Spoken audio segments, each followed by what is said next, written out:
Taffy's Texas Kitchen, and today I'm going to be making a coffee cake. And I'm going to get everything together and I'll be right back with you. Okay, I went ahead and you'll need, the coffee cake has a crumb topping on it, and then the middle layer has 1/4 cup of flour, 1 cup of brown sugar, and 2 teaspoons of cinnamon. So I've got that in my bowl, and I'm going to give that a little mix.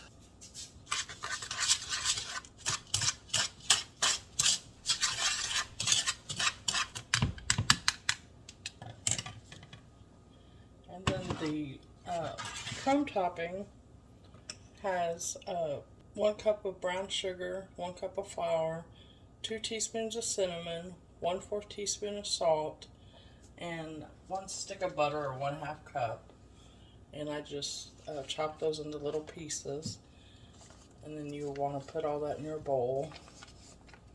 And then the best way to mix it up is just to use your hands and just squeeze the butter into there.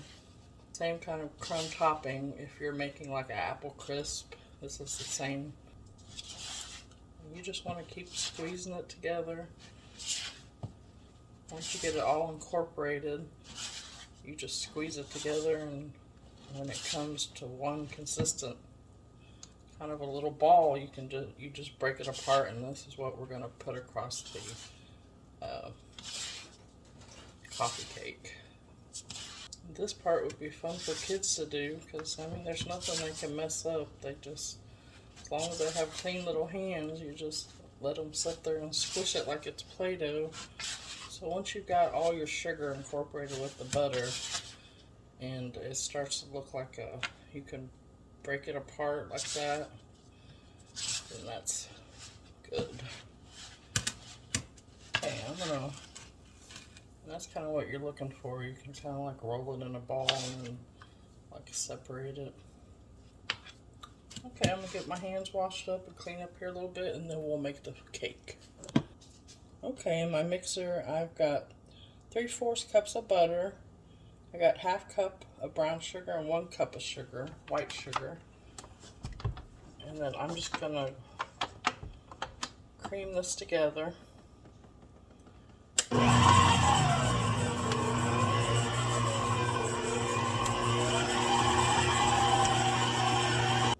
Okay, it's been going for about 5 minutes. I'm going to scrape down my bowl. And that's always an important step when you're using, even if you're using a hand mixer, to scrape the bowl.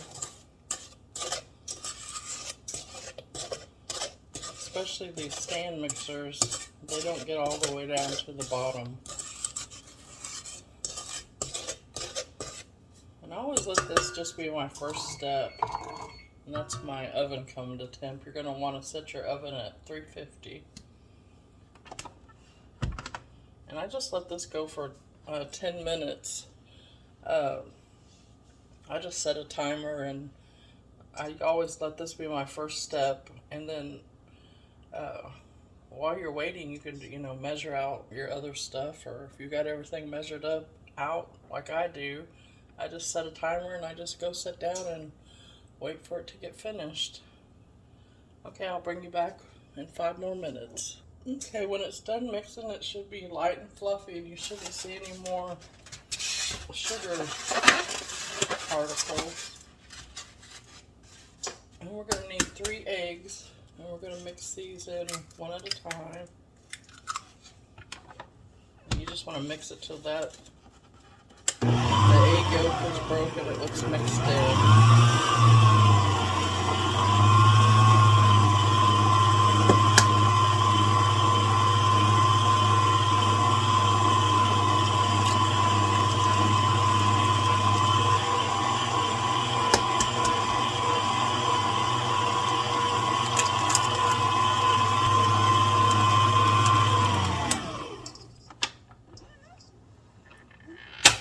Go ahead and scrape down my sides again.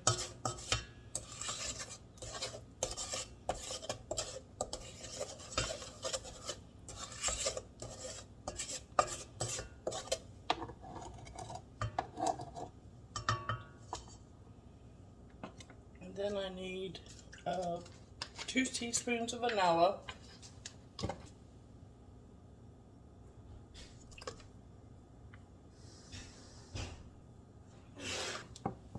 and 1 cup of sour cream,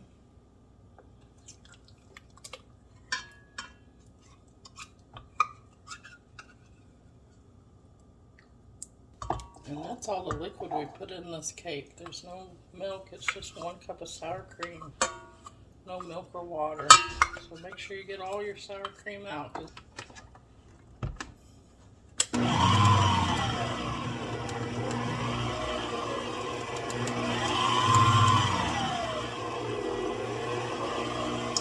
then up to this point you can mix as much as you want, but once you start putting in the flour, you don't want to over mix it. That will make a tough cake, or if you've ever made a cake and it rose up real pretty and then after it cooled it sunk down in the middle, a lot of times that's because you've over mixed your batter.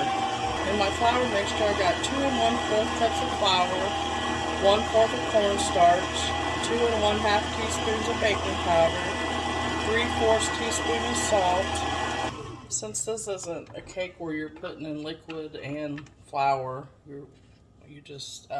I've mixed all my baking powder and salt in. You just go ahead and put the whole flour in there. And if you don't have cornstarch, it's fine to just leave that out and you would put 2 1/2 cups of flour instead of 2 1/4 and a 1/4 cup of cornstarch. And then I'm just going to mix this up.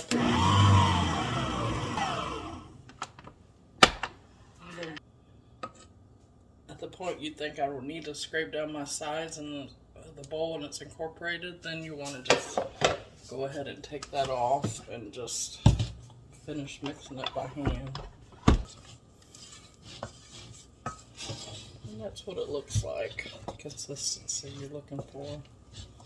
This is a thicker batter. It reminds me of a cupcake batter.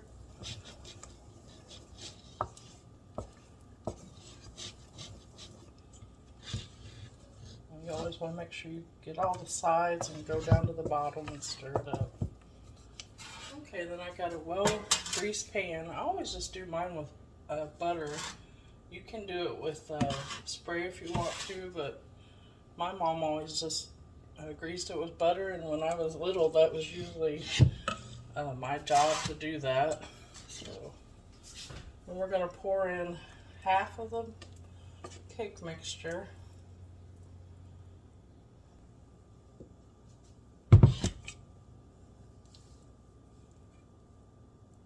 Just push that all to the corners. And then at this point is where you want to put the middle topping.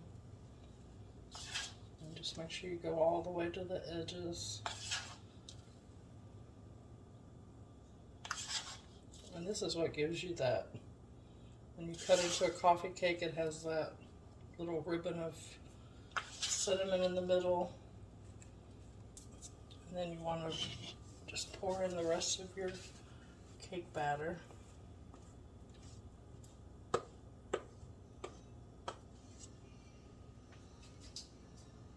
And we just start from the middle and kind of just push it out.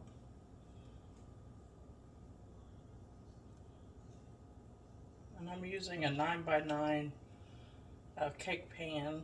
You can use like a 8x10, whatever you use to make brownies in is usually about the right size. If you had to, you could use a 8x8.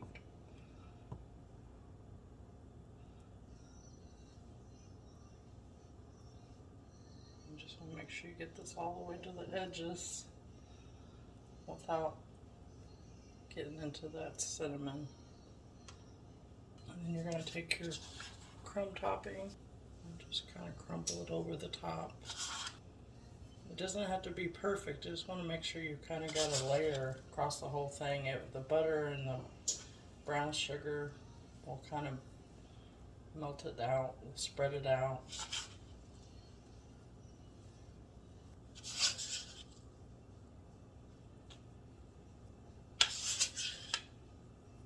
Okay, it's going to cook for 45 minutes in a 350-degree oven, and I'll bring you back when it's done.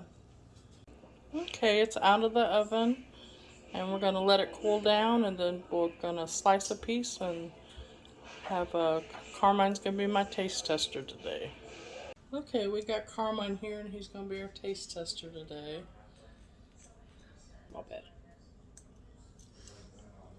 And this is what it looks like out of the pan. You can see the crumble top and the cinnamon going through the middle there. And I took a bite too. It's a real moist cake. What'd you think, Carmine? It's good. You like it? Yeah. All right. Well, remember to be kind to others, and you guys have a good evening. Goodbye.